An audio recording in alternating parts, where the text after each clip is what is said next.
Teachers కానివ్వండి, lecturers కానివ్వండి, professors కానివ్వండి, ట్యూషన్ పాయింట్స్ ఉన్న వాళ్ళు కానివ్వండి, లేకపోతే పార్ట్ టైం ట్యూషన్స్ చెప్పుకుంటాం అనుకున్న వాళ్ళు కానివ్వండి, లేకపోతే మాకు విద్య వచ్చు, ఆ విద్య మేము చెప్పుకుంటాము అనుకున్న వాళ్ళకి ఇవాళ నాకు ఎందుకనో మీ అందరికీ ఏదైనా చెప్పాలనిపించింది. అందుకని మీ అందరికీ ఒక రెమెడీ తీసుకొచ్చాను. చూడండి, మీరు ఇంటలెక్చువల్గా మీరు నాలెడ్జ్ పంచాలి, విజ్డమ్ పంచాలి, లేకపోతే మీకు తెలిసిన, ఇప్పుడు కూడా మనం చేసేది అదే కదండి, మనకు తెలిసింది ఇంతే.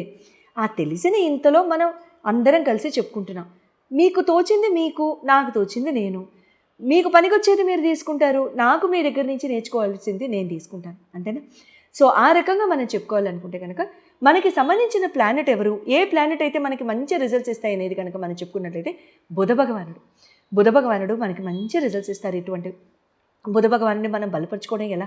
అక్క చెల్లెల్ని బాగా చూసుకోవటం పాయింట్ నెంబర్ 1. అక్క చెల్లెలకి ఎప్పుడు కూడా మంచి చెడు చెప్పుకోవడం.